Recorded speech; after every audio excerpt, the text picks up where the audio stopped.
Hi everyone, Kelly here, and today I want to talk about the books I read in July. I had a weird July because I was out of town for this whole second half, and the first half I was watching a lot of TV instead of reading, so I did end up reading quite a bit. Some of these things I had started before July, so that's why they got finished, and I had some things that I was reading along the way, but I didn't have a great reading month. You'll see a lot of these were 2 and 3 stars. I am going to do a separate video where I talk about all my Jane Austen July books because those I want to kind of talk in more detail. So let's get on with the other things other than Jane Austen related books. I'm going to start with one I didn't rate and then start with my least favorite and go to my favorites.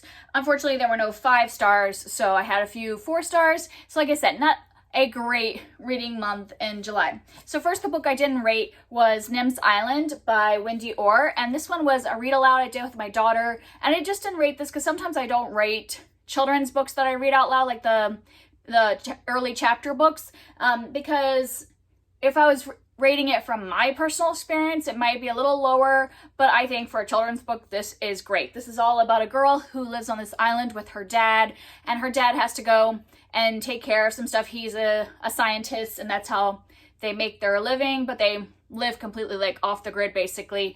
And so he has to go off into the ocean to do some study stuff for some science stuff. And so she's kind of just living on her own on this island for a few days, and then kind of like disaster strikes. And so it's a bit of a survival story. And then she like makes a online friendship with this woman and kind of is, discussing survival techniques with her. And so this is basically a survival story, but then also just like living life off the grid. And I thought this was really great for a book to read with kids. My daughter really enjoyed it. I love that we have a very capable young girl as our main character, because I can't remember how old she is. I think she's only about like 11, and she does like everything. Like she planted and grows all her own food, or like gets her food out of the ocean, and just does it, processes it all, and does all of it on her own when her dad's not around. And so like it just is a great story, especially to read to young girls, to show like a capable main character. So this was a fun adventure story, great to read with kids, or if you're somebody that just likes survival stories and wants a short one. Then I had 2 2-star reads, and both of them are thrillers. I just did not have luck with thrillers lately, and I don't really know which one of these I like the least. I keep going back and forth, but really, I just really did not like either of these. The first is The House Across the Lake by Riley Sager. I've read basically everything Riley Sager has read, and sometimes I really enjoy it. Sometimes I'm like, yeah, it's got good entertainment value, but it's not really that quality. This one, I did not even find entertaining at all. I probably should have just given it 1 star because I was just so frustrated through the book because I just didn't like what was happening at all.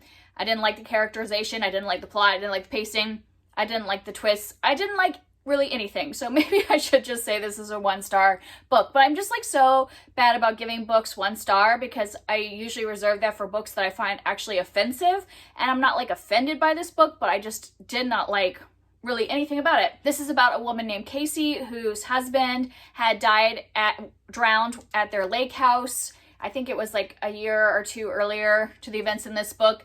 And she, went down a downward spiral, was drinking a lot. So her mother said, you need to go to the lake house and get out of the public eye for a while because they're both actresses, the mother and Kasie. And so her mom's like, yeah, you need to get out of the tabloids, out of public image, go stay at the lake house. But of course, that's where her husband died. So like her drinking increases, and then she starts spying on her neighbors across the lake who live in this glass house, and she's spying on this husband and wife and think that the husband is doing something to the wife.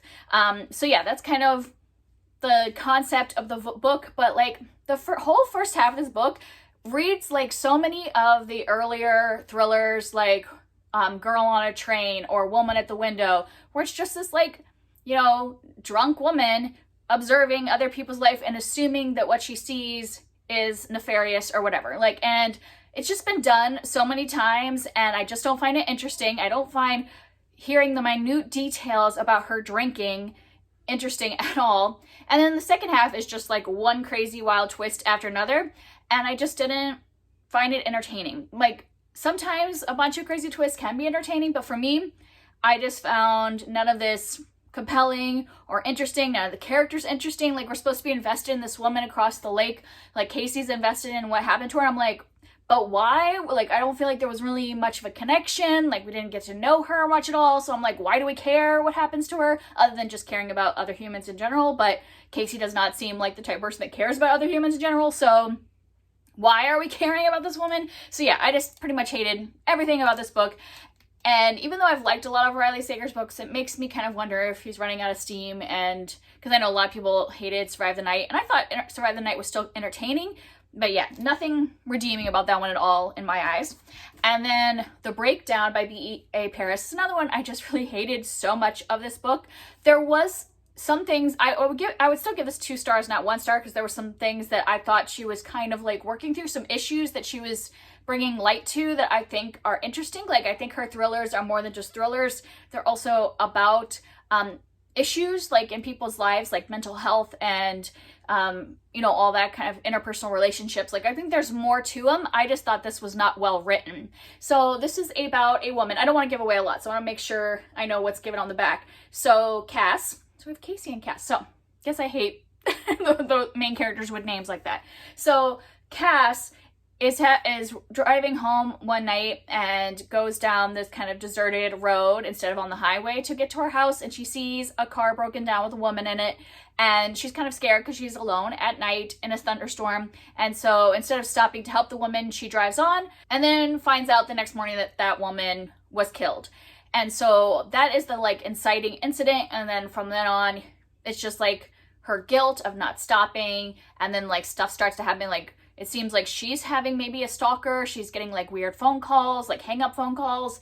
And like, so she's kind of just falling apart. So it's like the breakdown of a car, but then also her personal mental breakdown.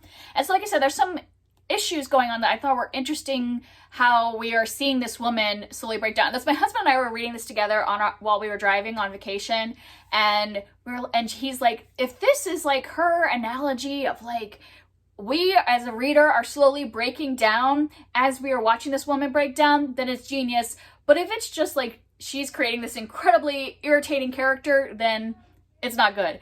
And I feel like she did not accomplish that analogy, and I felt like our main character was so insufferable about her decisions. Like, I get like there was like outside forces as well, but like every single choice that Cass makes in this book, I'm like, that is a dumb choice. You're making dumb actions. You're not thinking through anything. Like, it was just so frustrating. It was like the author was like, let me just make this character do everything wrong. And I get that there are characters out there and people out there that constantly make bad decisions, but it was just so hard as the reader to empathize with this character when I'm like, stop everything you're doing. Yeah, it just was so hard to empathize with her. And so then I didn't care, because it's kind of like, if you don't have any empathy for the main character, then I was just like, I don't care if she dies. I don't care if there is a stalker and they come and kill her. Like, and you shouldn't feel that way about the main character. You should be like, rooting for them, especially in like this story. I think you're supposed to be rooting for her, and I wasn't. And I also just found it boring. Like, both of us kept saying we should DNF it, but we were like, well, we're just driving, we're not doing anything, we might as well just see what happens, because we did want to see kind of like what the ending was. And it was so predictable, I think, the ending, that it didn't redeem all the frustration leading up to that. So yeah, both of those were just really horrible thrillers in my opinion. All right, now moving on to my 3-star books. The next was another like one that my daughter and I read together. We listened to this on audiobook. It's Sal and Gabi Break the Universe by Carlos Hernandez. The plot of this is that we are following this boy named Sal, who is starting at a new school, and he meets some different kids at the school, one of which is Gabi. And at the beginning, I was like loving it. I loved the characterization. That was the like highlight of this. The characters were so well drawn out. Sal was a great character. He was funny and clever, but also like the way he used his maturity, like, he's like a middle schooler, and, a lot of times middle school boys are portrayed as like being out of control of their emotions, but it was like really highlighted that when he was in these hard situations, that he would take a moment to calm down and think, if I yell, I'm not going to get the right outcome. And so he had this master of his emotions, but then also had other times where his emotions manifested out of control, but not in the ways that I think are stereotypical of middle school boys. So I really love the characters. I loved Gabi as well. She's just a really like go-getter kind of character, and like just their burgeoning friendship and the way it worked over the book was really great. So I was really loving this at first because the characters, but then the plot basically went nowhere. Sal has this ability to kind of like connect to multiple universes and pull things out of it, and you know, obviously there's consequences to that, so hence the title, Break the Universe. But I don't feel like it really went there. Like, I was really wanting this to be a sci-fi book where it would explore the multiverse and really like talk about sci-fi as well as, you know, the relationship with these kids and like school stuff. But really this just felt like a contemporary book about school issues with this tiny little sci-fi element, but it just didn't go far enough. I really wanted more of a balance between those two. I wanted it to be equally sci-fi and like contemporary school issues, and it wasn't. It just really felt like, oh, we're telling a story about these kids at a new school and them working through their issues, but then we're going to throw this tiny little thing about the multiverse in there. And so I wanted more from it, but I still think this is a good book in terms of like the relationships and the characters. So I would try other things from this author because I really did think that the way he wrote characters was excellent. So I would try other things, but this one disappointed me a bit. But if you're someone that really focuses more on characters than plot, then this could work for you. I just like to have a lot of plot as well. Like, that is like something that is a real highlight for me. I want there to be a focus on plot. And then my next disappointment was also a read along. This is one we did the whole year. We read Folktales for Fearless Girls, and this one is a collection of folk tales, and I liked how this was from all different places around the world. So there's folk tales from Spain, India, Russia, China, Southern Africa, Scotland, Germany, Armenia, like, so lots of different places that these come from and different cultures. So I was reading this to my daughter all year long. We were reading like a folk tale a week or two, and yeah, I liked the concept of this, but I feel like the title and kind of even the author's note at the beginning is a little deceptive. I was expecting ones, you know, like it's for fearless girls, so I'm expecting these folk tales to kind of more highlight strong, capable young women or girls, and I feel like they followed a lot of the standard fairy tales that we hear a lot, where the whole point of the main character, whatever woman or girl, was to get the man, was to get the prince or get married, and that was the reason she was being fearless, was just to get married. Like, I would say 80% of these ended in her getting a guy, and that was the whole point of the story. And so yeah, it just wasn't what I wanted. I wanted these to be more about just women standing up for themselves or women accomplishing something, and not just what most of the stereotypical fairy tales are, where it's just about getting married. I also was just a little disappointed in the format of this book. I wanted either more pictures throughout, or I just really didn't love the art, and that's subjective. Obviously, everybody could have different feelings, but I was reading this out loud to my daughter, and there would be these big pages of text, you know, like 4 whole pages of text, and then just like, oh, actually no, that's 6 pages of text, and then a full-size picture, but the pictures had a lot of blank space and just weren't really compelling that much to my daughter or to me. And then, you know, there would be like 4 more pages of full-on text before we get to the end of the story. So I just didn't think it was formatted very compelling way to be read out loud, even though folktales are kind of like something you're supposed to read out loud. So this was a bit of a disappointment. I liked the project of it. There were some stories that were good, so I gave it 3 stars, but overall I was disappointed that so many of them just were about girls getting married. My next 3-star is The No-Show by Beth O'Leary. This is her newest release, and this one, I almost DNF'd this several times. I just didn't feel like it had good pacing. This follows the perspective of 3 different women that at the beginning of the book are stood up by this man, and we follow their perspectives and like see their relationship with this man, and that he is the same man, we find out, and kind of like the implications of that. And I liked what this ended up being, like the project of this at the end when we find out kind of like how they all relate.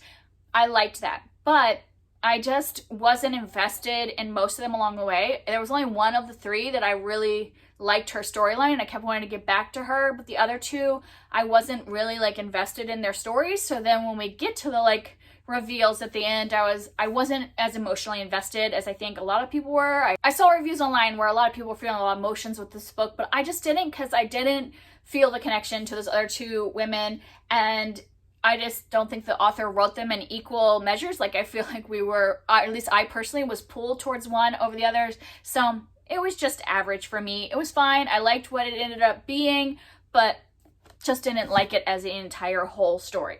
And then the other 3-star is the Kaiju Preservation Society by John Scalzi. And this one is more of a 3-star because it was fun, but it wasn't memorable, and I wanted it to have a little more excitement, but it was fun. Like, I would still recommend this if you just want like a fun little sci-fi time that's kind of set in the time of COVID. This is set right at the beginning of the pandemic, and this man finds himself at the beginning of the pandemic laid off, and so he goes and gets a job as like a delivery guy. You know, like a lot of people, you know, were delivering food at the beginning of the pandemic, and then he's given this opportunity to work for this organization called the Kaiju Preservation Society, and we find out that, and this is written in the synopsis, so this isn't a spoiler, but we find out that this organization basically is preserving animals that are on a different Earth. So it's another book about the multiverse. So we get to explore that whole world, and that was super interesting. That's the part I loved. I loved getting to be in this other world and see the different animals and the reason why those animals evolved the way they did. All of that was super interesting, but then it became like super slice of life for the majority of this book, where we're just like following them doing their everyday job in this other multiverse. And so I was a little bored. And then like the last like tiny bit was super action. So I just wanted more action throughout the book to keep me invested, because there wasn't really much to, a lovely world, a lot of interesting concepts, but like too much slice of life that wasn't like compelling slice of life. Yeah, I mean, like the main character, his job is to carry things basically for this organization, and he talks about that a lot. He's like, I'm the guy that carries things, I lift things, and I'm like, I don't care, I just want you to interact more with these big creatures. And so I wanted more from it, but it was still fun to learn about the world. So, and this is short read, so if you just want like something short and not expect a lot from it, I think it's just a fun read, fun short read. Just, I would have liked it to be even more over the top. Like, it's the kind of book like it should be over the top, and I just wanted it to go there completely. And then we have my 4 stars, and the first one, it's a 4-star because I was really enjoying it in the moment, but it is not memorable at all, and that is Places We've Never Been by Kasie West. And her books are kind of like this for me now, where I'll read them, they're fun in the moment, but I'm not really invested in the characters and won't remember them. Like, I couldn't even tell you the most of the plot, and I just read this 2 weeks ago, but it was like a fun audiobook just to read for a couple days. And this is just like a romance about this girl, Nora, who her mom is about to take them on this road trip with this other family that's her mom's best friend and their family, and she used to be best friends with the son, but he moved away a long time ago and they haven't seen each other for several years, and you know, kind of them becoming friends again, and eventually love story. Yeah, so it's a cute little romance, but not anything memorable. Like, I couldn't tell you more about it than what I just said. And then next I finished The Song of Achilles by Madeline Miller, and I really did enjoy this one. I wasn't sure I would, because I'm not a big fan of battle scenes or war stories, and this is a retelling of the Trojan War, and through the eyes of Patroclus and Achilles and their relationship. And I really loved the characters and like their relationship. So the first half of this, before we even get to the war part, I love the most, because I just really enjoyed seeing them develop a friendship, seeing them develop a romantic relationship. And then the war started, and I'm like, I don't really care so much about the war, but I did like the fact that we were seeing war through the eyes of a character that wasn't invested in the war and didn't really want to fight at all, and just thought it was like an unnecessary war. And I liked seeing a war from that perspective, because usually when you see war stories, they're told from like a hero and told from somebody that's fighting and, you know, standing up for what they believe and all that. And even though this isn't necessarily true to the myth, because I think Patroclus in the actual Iliad was like a big hero in his own, and like, you know, was invested in the war, but I liked how Madeline Miller was using him as more like a passive observance of the war. So that was enjoyable, and I did really find this to be good overall. The reason I feel like I'm not talking about it in a super excited manner is that so many people love this book with so much passion, and I'm not like at that level, but I really did enjoy it. And I would recommend it. I do think it lives up to the hype. It's just not like an all-time favorite 5-star, but I enjoyed myself throughout it. And then my last one is Nettle and Bone by T. Kingfisher. And this one is like a dark fairy tale. Like, she's creating her own fairy tale. It's not a retelling, where we're following this woman who is the like third princess. So she's not like the one that's married off for the money. So she's kind of just sent to a convent to be a nun, you know, to kind of get out of the way of the court and all that. But then some weird things are starting to happen to her sisters who have been married to this prince, and she's like, is something going on with this prince? And so she goes on this quest to kind of save her sisters and her kingdom that, you know, is aligned with this prince that she does not trust. So this is a quest story where she's accomplishing these things along the way. But I love that T. Kingfisher takes something that's such a simple, like, trope in a lot of fantasy novels, like following the quest to save the kingdom and collect the items and all that stuff. And she turns it on its head in the fact that, like, this character is just so relatable, like not like our typical hero kind of character. She's just like an average person that doesn't really want to do the heroics, but she kind of has to. And she meets these like weird characters along the way, like the godmother type character and the witch character who has a chicken possessed by a demon. And there's just like, yeah, lots of weird characters going on along the way. Makes it more interesting. And I just had a great time with this. It wasn't quite 5 stars because I don't think it was as memorable. I want to reread it someday because I listened to it on audiobook, and I feel like maybe I wasn't as invested in our main character and some of our side characters as I would have been if I had been reading it physically. So maybe I'll try it again in the future. But I did really enjoy it. It just wasn't like a new favorite. But yeah. Good. I feel like I don't know how to talk about 4-star. Obviously, a 4-star is really good. I really enjoyed it. I was entertained. But when it's not like an all-time new favorite, then I don't know how to like say, yes, I recommend. I enjoyed it.